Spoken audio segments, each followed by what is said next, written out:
Tahukah Anda bahwa Working Holiday Visa dan Work and Holiday Visa adalah dua jenis visa yang berbeda, walaupun keduanya sama-sama namanya WHV. Halo, nama saya Sastra Wijaya. Saya sekarang ini tinggal di Melbourne, Australia. Dalam beberapa bulan terakhir, saya banyak membuat informasi mengenai WHV, baik di Facebook, Instagram, maupun di YouTube.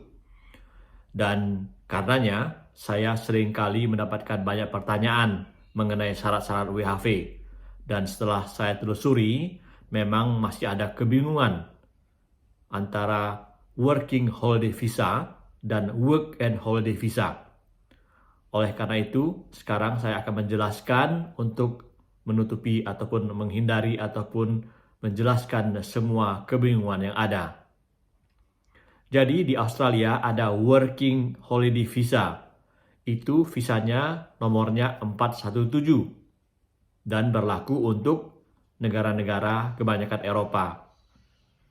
Syarat utamanya adalah usianya 18-30 tahun dan sekarang diperpanjang menjadi 35 tahun. Dan tidak memerlukan persyaratan pendidikan. Artinya, kalau Anda misalnya usia 18 tahun dan masih SMA ataupun baru tamat sekolah menengah, boleh saja mengajukan untuk mendapatkan Working Holiday Visa.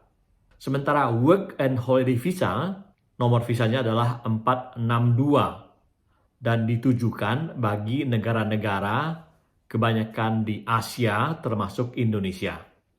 Persyaratan usianya ketat, yaitu 18-30 tahun. Dan untuk orang Indonesia, pemerintah Indonesia menerapkan aturan lagi bahwa mereka yang bisa mengajukan Work and Holiday Visa ini sudah kuliah aktif sekurang-kurangnya 4 semester.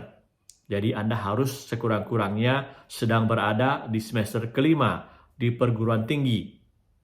Tentu saja lebih baik kalau misalnya sudah selesai S1 ataupun D3. Persyaratan usianya itu tadi 18-30 tahun. Jadi kalau Anda belum berusia 31 tahun masih bisa boleh mendaftar. Tetapi tidak sampai 35 tahun.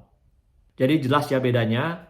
Ada dua jenis visa untuk WHV, yaitu Working Holiday Visa dan Work and Holiday Visa. Untuk Indonesia, Anda harus melihat visa itu sebagai Work and Holiday jenis visa 462. Saya juga terus terang mengakui pernah memberikan informasi yang keliru barangkali dengan menggunakan istilah Working Holiday Visa tersebut. Dan saya lihat juga di beberapa pemberitaan media di Indonesia seringkali dicampur adukan antara Working Holiday Visa dan Work and Holiday Visa. Padahal itu dua hal yang sebenarnya berbeda. Walaupun sama-sama visa bagi anak-anak muda dari seluruh dunia untuk bekerja dan berlibur di Australia. Saya juga seringkali masih mendapatkan pertanyaan dan jumlahnya itu kadang ratusan bertanya mengenai hal-hal seperti persyaratan WHV tadi.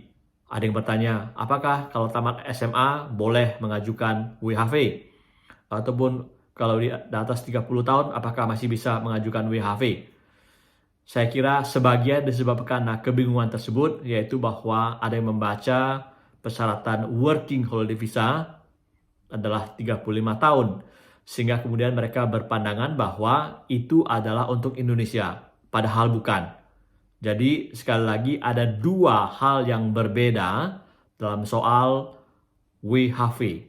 Satu, Working Holiday Visa untuk negara seperti Inggris misalnya, ataupun negara-negara Eropa, Amerika Serikat. Dan Working Holiday Visa tidak memiliki kuota. Jadi siapa saja yang berasal dari negara-negara tersebut ingin ke Australia, setiap tahunnya jumlahnya tidak dibatasi. Sementara untuk Indonesia dengan Work and Holiday Visa, jatahnya adalah 4.612 orang untuk tahun anggaran 2023-2024. Dan kalau Anda belum tahu, hari Senin ini akan dibuka SDU WHV oleh Dirjen Imigrasi untuk batch terakhir. di tahun anggaran 2023-2024. Barangkali sebagian dari Anda yang tertarik untuk mengikuti WHV sudah bersiap-siap untuk mengikuti SDU WHV. Kalau Anda belum tahu, SDU artinya Surat Dukungan Untuk WHV. Jadi sebelum Anda mengajukan visa ke Kedutaan Australia di Jakarta ataupun di tempat lain, Anda harus mendapatkan surat dukungan dari Dirjen Imigrasi. Ini maksudnya adalah tadi untuk mengecek kuota sehingga tidak semua orang bisa mendaftar langsung mendapatkan visa. Jadi ada screening ataupun pembatasan terlebih dahulu yang ditetapkan oleh pemerintah Indonesia untuk mempermudah kemudian usaha mendapatkan ataupun pemberian visa dari Kedutaan Australia di Indonesia. Jadi sekali lagi ada dua perbedaan, satu working holiday visa dan jenis visanya adalah visa 417, abaikan hal tersebut.